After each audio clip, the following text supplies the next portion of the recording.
Today we're going to be taking a look at the IJoy Shogun kit. This product was sent to me for the purpose of this review by IJoy. Let's go ahead, open up the package, and see what it contains. So here's what the package looks like when you first open it up, minus a tank full of e-liquid. Yes, you guys, I opened this already and I have been using it. Usually I try to open my products and record an unboxing before I actually start using the device. That way it doesn't have any grimies or anything like that on it. But I really just could not wait to use this device and started using it already. So I'm filming my unboxing a little bit later after I've been using this device for some time. So here we have the Shogun mod with this beautiful resin finish. And then you have the Katana sub-ohm tank. Now the Katana sub-ohm tank you may have seen before if you watched my Katana universal kit. This was one of the atomizers that they included. But I was happy to find that there was some improvements on this Katana sub-ohm tank compared to the last one that I reviewed. And then of course you have a spare glass, and let's go ahead and remove the mod and lift up, and then you can see we have this really large accessory box on the bottom. You're going to have a USB charging cable and upgrade cable, a spare IJoy coil head for the sub-ohm tank. This is the DMM2, which is going to be their dual mesh style coil head. Some little spare O-rings and a 810 to 510 drip tip adapter, and it looks like they also have like one of those little rubber bumpers that you can put on your tank as well. An IJoy warranty card, a little card with IJoy's social media and website information, and lastly IJoy's Shogun kit user manual. Now, since I have already reviewed the Katana sub-ohm tank previously in another review, I'll go ahead and put a little informational card right up there in the corner if you want to watch that review. I am just going to quickly cover the improvements that they made. Now, I was really happy with their coil heads that IJoy included with the first Katana sub-ohm tank that I reviewed, and I am just the same with this one. Same coil heads, really good quality coil heads. What I am happy to see that they improved upon is the slide open fill on the top here. This one is much stiffer, has a nice click open feel to it and a nice click shut feel. The other one I had, when I would shake the tank like this, I would actually open the tank just by simply shaking it. You could feel some wobbling. This one has no wobble whatsoever, and bumping it will not open it. So I'm very happy that this Katana sub-ohm tank has a much stiffer, more sturdier slide open fill. Everything else about it is the same. It's going to measure 24 millimeters at the base. Of course, this does have the bubble tank. With the bubble tank, you're going to be able to fit 5 mLs of juice, and then with the straight glass, you're going to have a 4 ml capacity, and then it has this really nice acrylic drip tip here on the top. The resin drip tip is an 810 style drip tip, but the O-rings are on the stem, and there is no O-ring there on the catch cup. And on the bottom you do have dual slotted airflow in the shape of this triangular shape. So as you close it off, it's going to make a smaller and smaller triangle pattern, and whatever you do to one side, it will do to the other. So let's set the tank to the side, and now let's take a look at the Shogun mod. Okay, and here is the Shogun mod. Now this is a dual 18650 battery mod. It has these really nice resin panels. The color that I have here is going to be called Galactic Hurricane, and they have 6 colors available for the different resins. And then of course the exterior here also has different colors. The color I have is just this really nice silk feeling black.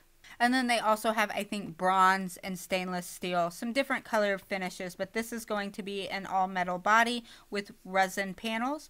Here on the front, you can see there is your fire button, your plus and your minus button, and below that is going to be your micro USB port.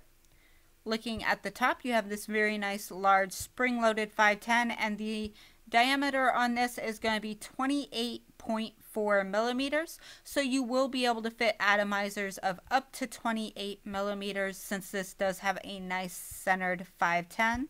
So to insert your 18650 batteries, one of these panels do come off. So there's a nice little lip there on the bottom. Here's the bottom. You can see you can see battery ventilation, and we'll just lift up on that little bottom tab, and that's going to open your door for installing your batteries. So they have this nice little battery ribbon that makes it easy to remove your batteries. So one thing I did notice is that this battery ribbon is really long, so you can either trim it or you can do what I do, and I'll go ahead and show that now. You do have spring-loaded contacts at the top of the mod, so we'll go ahead and do positive up on that side, and always make sure to insert your batteries the spring-loaded side first. So we'll go ahead and put the negative side up and push in. And so what I do, because this ribbon is a little long and I find that it will get in the way of my door and my door won't sit flush, is I just go ahead and tug lightly on the ribbon covering the first battery, and that kind of shortens my ribbon and tucks it in there. So I do that instead of cutting the ribbon. And then we just replace the panel just like that. 5 clicks to turn on the device, which it is already on there. When you insert your batteries, the device is automatically going to power on, but I'll go ahead and show you the 5 clicks to turn it off. And it's going to say power off. And then when 5 clicks to turn it on, it's going to say Shogun V2. And here is the screen. Let me go ahead and zoom in on that screen for you a little bit. So you are going to see the flashing, and that's just the shutter speed. Very nice, bright, vibrant, easy to read screen. At the very top you have your wattage. It's automatically going to default to whatever wattage you had it set to when you remove the batteries and put the batteries back in. So it does have memory for your wattage, whatever you had it last set to. And then below that, we're going to see the vape strength. That's going to be normal. You have 3 options for that. That's going to be soft, hard, or normal. Below that, you are going to have your voltage readout. And then on the left, you're going to have your ohms, your resistance. On the right, you're going to have your puff counter. And like I said, I really have been using this device. As you can see, I've already got 1,522 puffs. So I've definitely been using this device for a while. And then you have 2 battery readouts marked A and B. To go into your menu system, it's 3 clicks of the fire button. First one is going to be P for power. Using your up and down buttons is going to change the different options. So you have temp control, pod, and then you also have your hard, soft, and user. So you can do a custom curve in power mode as well as your regular normal, hard, and soft. I'm going to select that. I'll take us back out if we hit the fire button. And then you also have custom temperature control. So if you're somebody that likes to build with different kind of metals, you can also set your TCR in there. And then if we go to set here, that takes us to a sub menu where you can reset your puff counter and you can adjust the screen time. So you have the option of 10 seconds, 30 seconds, 60 seconds, or 90 seconds. I have 90 seconds selected. And going back out to the main menu, this does adjust in 0.1 watt increments. If you hold it, it will fast scroll. We can go all the way down to 5 watts, and it doesn't round robin. Holding it up, if you fast scroll from the very bottom, it will fast scroll in 1 watt increments. And then getting up to 100 watts, at 100 watts, it's going to fast scroll in 10 watt increments, and that is capable of 180 watts.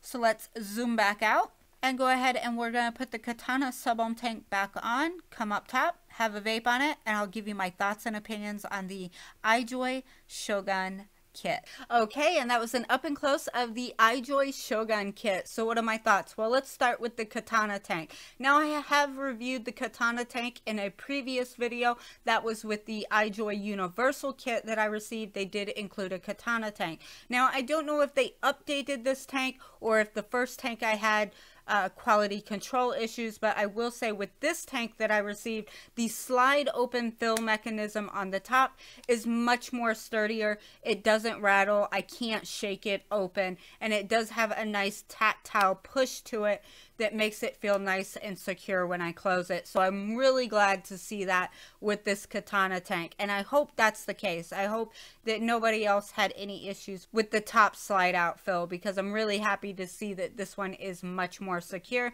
And of course, all of the same pros that I had in my previous review of the Katana tank. It performs really well. They have a lot of coil options for it. The coils taste really great. I'm really enjoying the mesh coil heads on this sub-ohm tank.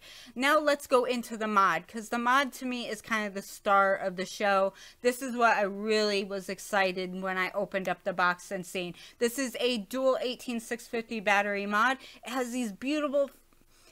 these beautiful soft resin panels on both sides. I really like the feel of it and the color of the resin there. I really like the design aesthetic with the black there, with the black Katana tank. So fit and finish on this thing is really nice. The fire buttons on it are nice and clicky and responsive, and they don't rattle. No button rattle whatsoever. Same thing with the up and the down button. Very nice, responsive, and clicky. Speaking of responsive, let's talk about the menu here. I gotta turn my mod back on because I accidentally shut it off. So the menu on here is very simple and easy to read. It's not got any bells and whistles. And if you guys know me, you know that I like simple. Simple is always better to me. I like sleek, simple designs. So for me, this screen has everything that I need to see on it. It's got everything that I would want to see at a glance when I'm vaping. Next, talking about the screen, let's talk about the chipset. I really do like the chipset that IJoy is using in this mod. I like it's very easy to navigate menu. It has all of the things that you would need for your vaping needs. You have temperature control, you have power mode, you have TCR, you have custom curves, and you have what they're calling pod mode, which is basically just variable voltage mode. So you have all of those modes to choose from for your vaping needs. Now, I do have one con about this device, and it's going to be related to the chipset. I have not found any way to lock the wattage up and the wattage down button. I've tried combinations of both, the up and the fire button, the down and the fire button, both pushing the up and the down, pushing both the up and down, and pushing the fire button, and I cannot figure out any way to lock the wattage up and down buttons, which is a con for me, because you guys know sometimes when you're vaping you can accidentally press your wattage up button, and if you do that and the wattage gets too high, the moment you take a hit you're going to get a really nasty hot burning hit. So I really wish they would have included the locking feature for the up and down buttons. What I did find is when I hold the up and down buttons, it locks in the resistance. So clearly they have assigned something to that, but they could still assign it to holding maybe the down button with the fire button. And I really hope, if IJoy you're watching this, issue an update to where you can lock your wattage up and down buttons. That's a safety thing for us. If we're vaping on our device, we don't want to accidentally change our wattage. And that's all I have to say about the IJoy Shogun kit. If you guys like this video, click the thumbs up. If you're not already, click that subscribe button. And if you are subscribed, don't forget to hit the little bell icon so you get notified the next time I upload a video. Thank you guys so much for watching, and until next time, bye-bye.